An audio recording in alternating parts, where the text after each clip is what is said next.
Assalamualaikum warahmatullahi wabarakatuh. Apa kabar anak semuanya? Alhamdulillahirobbilalamin. Masih kembali bersama Ustaz Fadil di sini.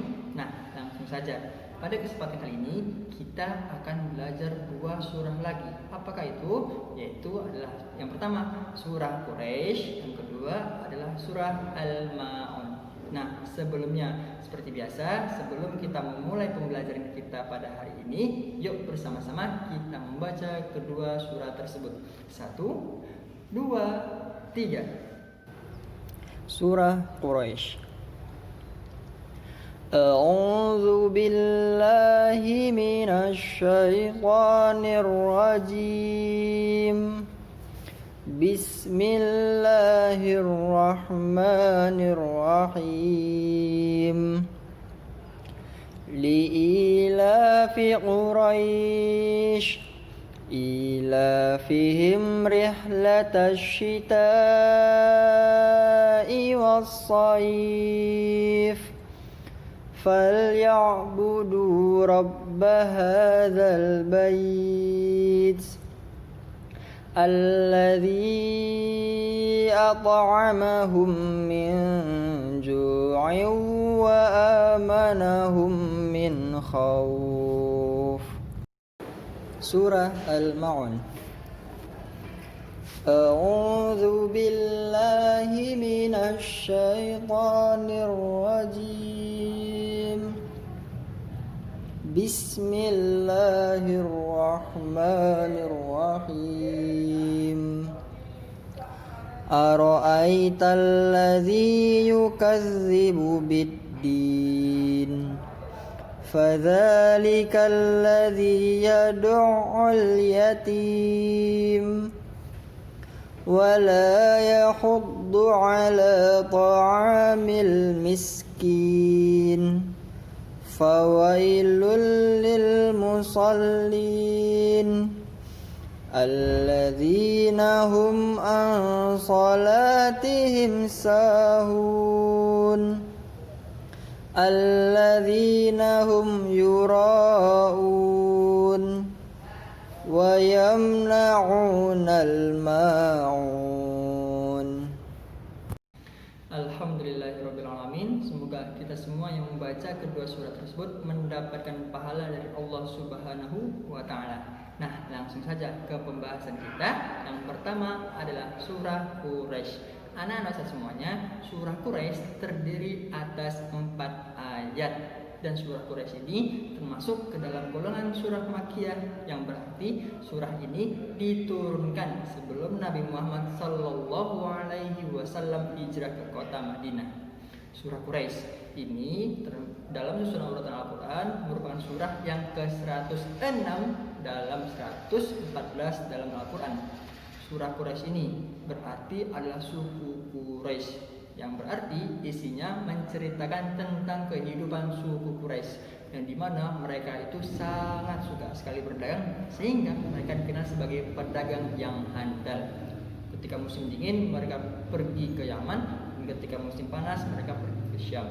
Nah, di dalam surah ini juga diceritakan bagaimana orang-orang Quraisy diberikan rezeki kepada Allah Subhanahu wa ta'ala berupa makanan dan juga berupa rasa aman, sehingga kedua rezeki ini menjadikan kita yang seharusnya itu adalah hamba Allah untuk lebih giat lagi beribadah kepada Allah Subhanahu wa ta'ala. Kedua rezeki ini sendiri menjelaskan bagaimana kita harus memanfaatkan nikmat yang telah Allah berikan kepada kita semua. Yang kedua, surah Al-Ma'un. Anak-anak semuanya, surah Al-Ma'un terdiri atas 7 ayat. Surah Al-Ma'un ini juga termasuk ke dalam golongan surah Makkiyah. Nah, surah Al-Ma'un, kalau misalnya surah Quraisy itu adalah surah yang ke-106, kalau surah Al-Ma'un itu adalah surah yang ke-107. Jadi setelah surah Quraisy itu adalah surah Al-Ma'un. Anak-anak semuanya, surah Al-Ma'un berarti barang-barang yang berguna. Nah, isi kandungannya, surah ini menceritakan tentang ciri-ciri orang yang mendustakan agama. Ustaz, apa maksud dari ciri-ciri orang yang mendustakan agama? Orang-orang yang mendustakan agama adalah yang pertama, mereka yang menghardik anak yatim. Yang menghardik anak yatim adalah maksudnya memarahi mereka, memaki mereka, atau gampangannya yang tidak menyayangi anak yatim. Nah, selanjutnya ciri-ciri orang yang mendustakan agama adalah mereka yang tidak menganjurkan untuk memberi makan orang miskin.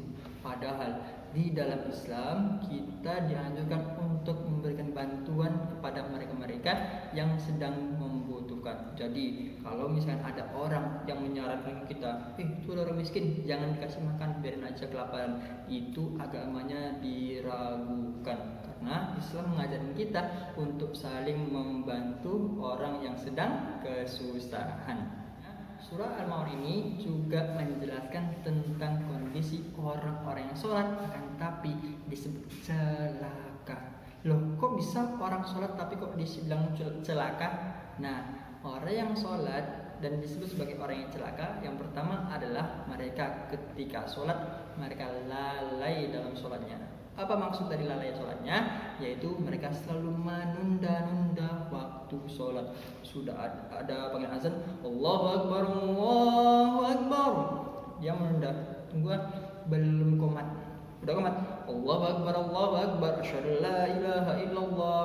Dia bilang, tunggu, belum rakaat pertama. Allahu Akbar, udah mulai rakaat pertama. Tunggu, belum rukuk atau belum rakaat kedua, sampai dia betul menunda-nunda sehingga dia terlambat atau kehabisan waktu sholatnya. Inilah mereka yang disebut celaka dalam sholatnya. Nah, selanjutnya ciri-ciri orang yang disebut celaka dalam sholatnya adalah mereka yang riya dalam sholatnya. Apa itu riya? Riya adalah sifat yang ingin dilihat oleh orang lain. Contoh, ketika dia mengimami sholat, dia membaca biasa aja, Alhamdulillahirabbil alamin, Arrahmanir rahim. Akan tetapi jika dia mengetahui di belakangnya itu atau makmumnya itu ada orang yang berpangkat tinggi atau orang yang sangat disukainya, tiba-tiba suaranya dibagus-bagusin. Contoh, Alhamdulillahirabbil alamin, Ar-Rahmanir Rahim, dengan niatan orang yang disukainya atau orang yang berpangkat tinggi itu ingin melihat dirinya. Hal inilah yang tidak diperbolehkan dalam sholat. Jadi kita tidak diperbolehkan ketika sholat biasa, kita biasa aja. Tapi ketika ada orang yang bilang kita yang kita sangat sukai, tiba-tiba kita bagus-bagusin. Nah, inilah yang tidak diperbolehkan, yaitu ketika sholat ingin dilihat oleh orang lain. Atau contoh-contoh yang lainnya juga seperti itu. Yang intinya ketika sholat ingin dilihat oleh orang lain. Mungkin cukup sekian apa yang bisa saya sampaikan. Kurang lebihnya mohon maaf. Billahi taufiq wal hidayah.